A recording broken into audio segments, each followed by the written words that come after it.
Halo semua, jadi kali ini kita akan bahas topik yang sedang panas, yaitu korupsi di bidang Pertamina dan migas itu. Halo Pak, Pak Andi. Oke, terima kasih Pak untuk waktu dan tempatnya tadi silakan senang wawancara dengan Bapak. Jadi kali ini kita akan bahas tentang topik korupsi di Pertamina. Pertamina ini bidang yang sangat besar Pak, apalagi urusan energi dan BBM Pak. Kita tahu kan BBM pasti semua orang akan sering beli Pak ya, apalagi saya bisa 2-3 kali per minggu. Sebelum masuk ke topik ini Pak, saya mau tahu mungkin ada orang awam juga yang belum tahu apa sih korupsi di bidang migas Pak. Kalau kata korupsi sebenarnya itu korupsi banyak jenisnya ya. Kalau dibilang korupsi itu mengambil keuntungan tersendiri untuk diri sendiri ya, dalam secara umum ya. Nah kalau di sektor migas berarti korupsi itu tentang migas atau bahan bakar ya, yang banyak terdapat yang ada di Indonesia ini. Jadi kita sebenarnya kaya akan migas kita sebenarnya. Kita tidak perlu lagi impor minyak ya kalau kita kelola dengan benar. Jadi karena korupsi di migas ini kemungkinan ya penyelewengan dari migas tersebut sehingga menguntungkan sedikit sekelompok orang atau beberapa orang. Itu dari saya. Mengambil keuntungan buat diri sendiri Pak ya, tapi dalam bidang BBM dan energi gitu Pak ya. Oke, itu jawabannya. Saya mau nanya Pak, kenapa sih? Ya, kalau di Indonesia ini masalah migas atau perminyakan itu biasa dikelola oleh badan usaha milik negara, yaitu Pertamina. Ya, di salah satunya Pertamina di sini. Pertamina di sini memegang peran penting karena bukan salah satu dari holding ya untuk memegang kegiatan produksi mulai dari hulu sampai hilir ya, mulai dari produksi awal terus sampai penyaluran, sehingga Pertamina ini merupakan satu perusahaan yang besar. Nah, kenapa banyak korupsi di Pertamina? Ya kita tahu sendiri ya, banyak elit-elit politik mungkin yang ada di yang ikut ambil bagian dalam istilahnya untuk mengelola ya.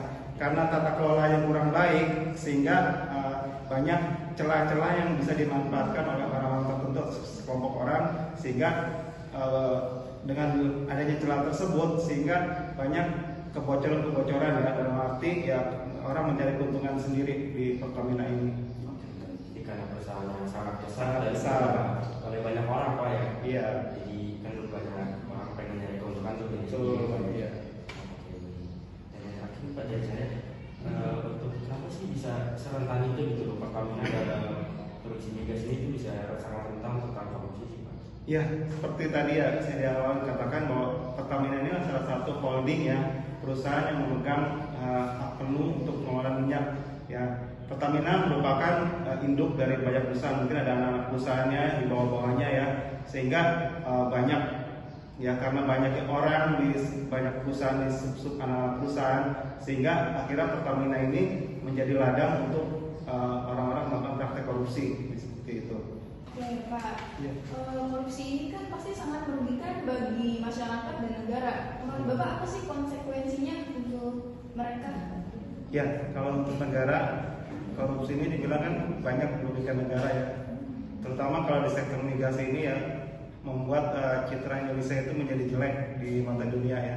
Mungkin banyak investor-investor asing yang mau masuk itu mikir dua kali. Kenapa? Karena ya mungkin nanti saatnya masuk mungkin birokrasinya sulit ya, atau birokrasi sulit, terus terjadi adanya izin-izin yang susah, terus biaya operasional yang tinggi. Nah ini menyebabkan ya, karena berdampak banyak luas ya, karena hal ini menyebabkan nanti Indonesia itu menjadi negara terbelakang seperti itu. Jadi menurut Bapak tuh jadi Indonesia jadi negaranya kurang bagus ya Pak. Jadi kasihkan negara jadi jarang mau masuk gitu Pak ya. Oke, jadi yang kedua nih Pak, untuk dampak korupsi ini mempengaruhi harga BBM dan kepercayaan publik nggak sih Pak? Iya, pasti itu pasti karena dengan korupsi ya, karena beberapa waktu yang lalu kan kasus ya di mana Kejagung mengungkap adanya pengoplosan minyak ya, pengoplosan ya Pertalite dijadiin Pertamax seperti itu, sehingga publik ini hilang kepercayaan kepada Pertamina ya, dalam kutip Pertamina, sehingga banyak beralih ke SPBU asing ya, seperti ada AKR, BP ya, atau Shell ya. Dan ini juga menyebabkan daya jual dari Pertamina ini menurun.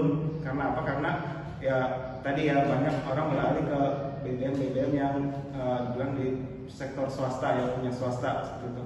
Jadi mengurangi pendapatan negara ya dalam hal ini untuk ke masyarakat seperti itu. Jadi orang tuh lebih beralih kepada perusahaan swasta yang Iya. percaya gitu Pak ya, daripada negeri yang sudah terbukti salah dari Iya. dan juga sulit untuk mendapatkan kepercayaan lagi gitu Pak. Iya. Berarti korupsi ini membuat investor asing ini jadi ragu gitu masuk ke dalam investasi Indonesia ini. Iya, seperti tadi katakan bahwa ya mungkin ya dengan adanya korupsi ya mungkin selain di sektor migas sendiri atau sektor yang lain ya, tadi ya birokrasinya, perizinan ya agak lama ya, karena mungkin kalau tidak bayar izinnya mungkin tidak diurus gitu ya. Kalau bayar berarti lebih cepat selesai izinnya. Jadi ini membuat investor asing itu ya masuk ke Indonesia ini agak berpikir ya, nanti kalau saya sudah dihitung berapa sekian banyak yang harus diinvestasikan, tapi karena membutuhkan perizinan yang harus cepat dan keluar biaya lagi, ini menyebabkan mereka dapat berpikir 2 kali seperti itu. Terima kasih ya atas jawabannya. Berarti sangat merugikan Indonesia Pak ya. Harusnya pendapatan Indonesia lebih banyak, tapi karena investor mikir-mikir lagi jadi berkurang. Ya seperti itu. Jadi memang dampaknya sangat luas ya, luas. Dampak korupsi ini luas di mana-mana seperti itu. Kesalahannya sangat besar sekali Pak ya, Pertamina Pak ya. Ya, Pertamina sendiri memang dia holding ya, perusahaan holding pemegang salah satu ya pengelola dari minyak tadi ya, dari hilir sampai ke hulu ya gitu. Iya, juga energi juga dikelola Pertamina Pak ya. Ya, energi. Dia sangat kelola sebenarnya sangat banyak bidang Pak ya. Terus dengan korupsi ini bikin jadi pendapatan mereka dan kepercayaannya jadi menurun gitu Pak ya. Iya, jadi kepercayaan menurun sehingga ya banyak merugikan. Terima kasih. Terima kasih Widya untuk info-infonya. Terima kasih juga untuk diundang untuk podcast ini. Oke, kita lanjutkan sesi selanjutnya rekan Fahmi dan Evo. Silakan Evo. Kalau ada pertanyaan yang mau ditanyakan pada bapaknya silakan. Boleh. Untuk yang pertama, sekarang kita coba bahas solusi apa langkah-langkah yang sudah dilakukan pemerintah atau Pertamina untuk menekan praktik korupsi. Ya, sebenarnya untuk menekan praktik korupsi banyak ya dari pemerintah, terutama kemarin ya beberapa waktu yang lalu pihak dari Jaksa Agung sudah mulai menangkap ya orang-orang yang melakukan pengoplosan jenis BBM ya dari Pertalite menjadi Pertamax ya. Itu yang dilakukan oleh pemerintah. Dan juga dari Pertamina sendiri ya sudah mulai banyak ada restrukturisasi ya dari direksinya ada penggantian ya, dari komisarisnya mulai ada penggantian ya. Jadi menempatkan orang-orang tadinya tidak kompeten sudah mulai digeser ya, mulai ditempatkan orang-orang lebih kompeten lagi, sehingga di Pertamina sendiri mungkin mulai melakukan bersih-bersih sehingga dapat menaikkan citra dari Pertamina tersebut. Oke. Untuk pertanyaan selanjutnya, menurut Bapak, apakah regulasi dan tata kelola perusahaan corporate governance yang ada sudah cukup kuat atau masih banyak jawabannya? Ya, kalau dilihat ya secara kasat mata mungkin dari Pertamina ya sudah tidak ada ya, karena kalau kita orang awam ya luar. Tapi kalau kita lihat mungkin praktek-prakteknya itu masih banyak sebenarnya. Sebenarnya bukan di Pertamina aja terjadi praktek-praktek korupsi ya, banyak ya, perusahaan-perusahaan milik negara ya. Tapi karena ini menyoroti Pertamina ya, dengan kasus yang kemarin adanya satu pengoplosan minyak ya. Jadi di sini mulai banyak sudah mulai dihilangkan ya. Seperti ya mungkin terjadi monopoli ya, pengelolaan minyak dari hulu ya, sehingga semuanya Pertamina yang pegang ya, sehingga ini menyebabkan banyak celah orang-orang tersebut dapat melakukan praktek korupsi gitu. Oke. Praktek korupsi itu terjadi lagi nggak sih Pak Pertamina ini?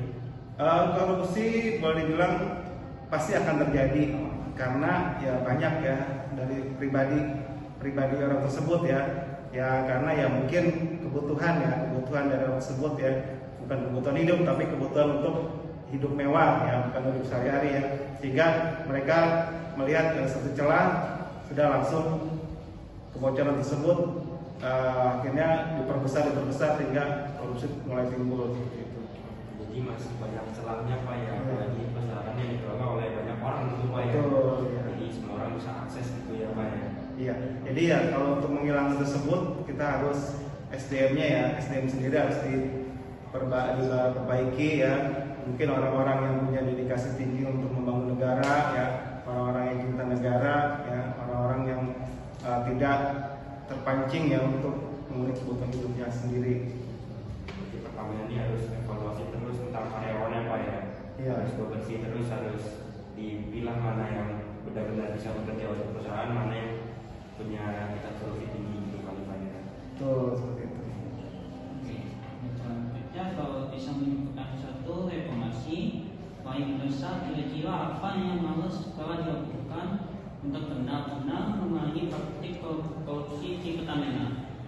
Ya, kalau sebenarnya ya, untuk melakukan hal tersebut ya tergantung dari karena itu punya BUMN, Badan Usaha Milik Negara. Jadi seharusnya mungkin yang kemarin sudah dari Menteri BUMN sudah mulai melakukan bersih-bersih ya, sehingga orang-orang yang tidak berkompeten itu disingkirkan ya, seperti itu.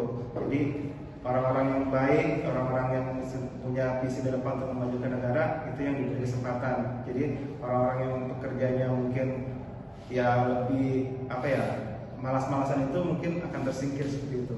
Oke, jadi semakin disaring lagi tuh Pak ya, mana Betul. orang yang bisa kompeten, punya visi konsisten gitu di sana Pak ya. Iya. Jadi orang-orang yang malas dan punya tingkat korupsi tinggi mungkin udah mulai dikurang-kurangin Pak ya. Seperti itu. Jadi harus mulai dikurangi. Jadi secara garis besar udah mulai membaik ya Pak ya. Ya mudah-mudahan dengan kita mereka mulai meningkatkan orang-orang yang tepat di bidangnya, ya Pertamina ini menjadi lebih baik. Bisa jadi ada yang tingginya diletakkan di bidang-bidang yang benar Pak ya. Iya. Oke, selain itu bagaimana peran masyarakat dan media dalam mengawasi BUMN sebesar Pertamina ini? Ya, sebenarnya peran masyarakat itu sangat penting ya, apalagi media sekarang ya. Kalau mungkin ada ya, mungkin ya kalau salah satu contoh itu bidang korupsi kadang-kadang penimbunan BBM ya, secara ilegal ya. Jadi ada satu, mungkin dari sini peran dari petugas SPBU juga ya, kalau ada hal mencurigakan mungkin mengisi BBM begitu banyak ya, untuk apa gitu ya, mungkin bisa dilaporkan pihak berwajib, nanti pihak berwajib akan melakukan penyelidikan gitu. Jadi peran masyarakat ini ya boleh bilang sebagai pengontrol ya, dan media juga pengontrol. Jadi ketika ada satu kejadian yang dibilang luar biasa ya, sehingga bisa dicegah ya. Jadi ketika orang membeli minyak segitu banyak ya, pasti tujuannya untuk apa? Jadi dilaporkan, nanti pihak yang berwajib melakukan penyelidikan. Oke, jadi kalau ada hal yang nggak wajar itu harus dicurigai Pak ya, selidiki lebih lanjut gitu Pak. Terima kasih Pak untuk jawabannya. Ada lagi ada sudah cukup mungkin ya Pak? Untuk saya ini untuk cukup. Oke, terima kasih Pak. Terima kasih.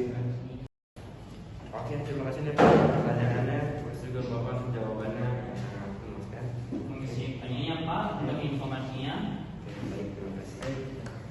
Oke, selanjutnya kita panggilkan rekan kita Jenny. Silakan Jenny.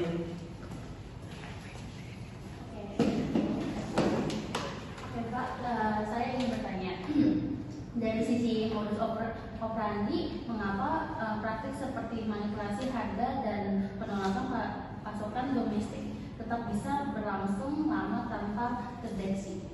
Ya, mungkin ya karena kurangnya pengawasan dari berbagai pihak ya, dari stockholding atau dari yang perusahaan-perusahaan lain, atau mungkin dari audit internal sendiri ya, menyebabkan ya celah ini lama ya tertutup ya, sehingga banyak praktek-praktek dari korupsi tersebut tetap berjalan seperti itu.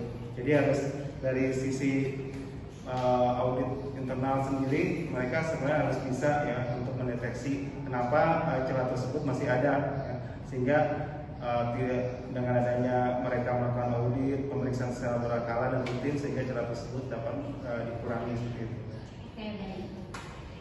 Selanjutnya, bagaimana peran aktor-aktor kunci seperti pejabat, perusaha, broker, dan pihak swasta dalam membentuk jejak korupsi, dan mengapa jari ini sangat sulit diputusi, Pak? Ya, sebenarnya kalau dari pihak Pertamina sendiri ya tadi ada audit internal ya, dan mereka juga sebenarnya harus mengadakan satu audit eksternal ya, dimana audit eksternal ini terdiri dari tadi seperti mungkin dari orang-orang luar Pertamina gitu ya, atau mungkin juga dari perusahaan swasta ya, orang-orang yang independen ya atau berdiri di luar itu, sehingga mereka tidak adanya kong kali kong atau main mata dengan mungkin tadi ya petugas-petugas yang nakal ya seperti itu. Jadi mungkin peran dari masyarakat sendiri juga ya, orang-orang luar itu audit